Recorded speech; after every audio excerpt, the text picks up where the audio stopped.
What's your take on what Dr. Disrespect did? Well, I don't know exactly what Dr. Disrespect did. I don't know. What I know is what Dr. Disrespect said, and I won't recount all of it. Dick and I went through it on Friday. We went through his statement, what he said he did. And I'll read between the lines a little bit of what happened. Dr. Disrespect admitted to having conversations with a minor on Twitch Whispers that he said sometimes leaned towards the inappropriate.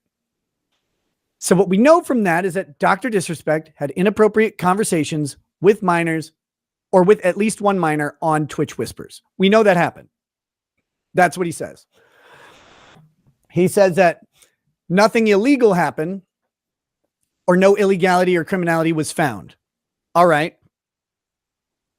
We don't know how much illegality or criminality was looked for, but we'll take him at his word.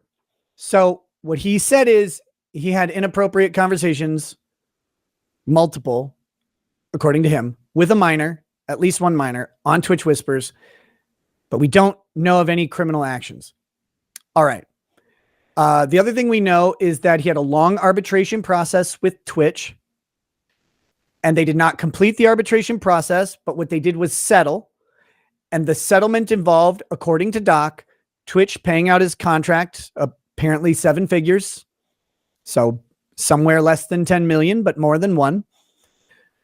And both Twitch and Doc entering into a non-disclosure agreement. That tells me a couple things. That tells me that Twitch was as scared of what Doc said to the minor getting out as Doc was. Because they're willing to keep Dr. Disrespect from sharing the conversations to clear his name. Reminder, Dr. Disrespect could have, in theory, said, no, here's my harmless conversation with a minor. I don't recommend that. I don't recommend that course of action. Just that sentence alone is not good. It's not a great image. Look, here's my harmless conversation with this under 18 person. Oh, I've got the wall with your name on it. Right? Like, you don't want to say that ever. But in theory, if it really was a completely harmless conversation that was consensual, as he said, consensual conversations can be harmful and they can be inappropriate and they can be illegal. But let's just say he says it's a consensual conversation that strayed to the inappropriate. All right. He could, in theory, just disclose his sometimes inappropriate conversations to clear his name because everybody's speculating on what he did. He's like, no, I shouldn't have been kicked off Twitch. This is bullshit. Here it is. But they said, we want you to keep quiet on this. And he says, okay, I'm going to keep quiet on it. Now let's turn the tables around. Twitch, when Dr. Disrespect is sitting there pulling viewers away from Twitch, because, I mean, in theory, his loyal subscribers are following him to YouTube and saying Twitch banned him unjustly. He says, they didn't even tell me why. Hey guys, I have no idea why I was banned. Do you really not know? We don't know how true that was, but he says, I have no idea why I was banned. So he moves to YouTube, presumably brings some of Twitch's revenue to YouTube rather than on Twitch. Presumably a lot. Twitch could have said, hey, here's why we grease this fucker. Here's his inappropriate conversations with a minor. They could have done that. They didn't have to agree to a non-disclosure. And here's why I suggest that those messages look bad for Doc and Twitch combined. Is because they paid him $7 million, or well, 7 figures. Conflating that. I don't actually know.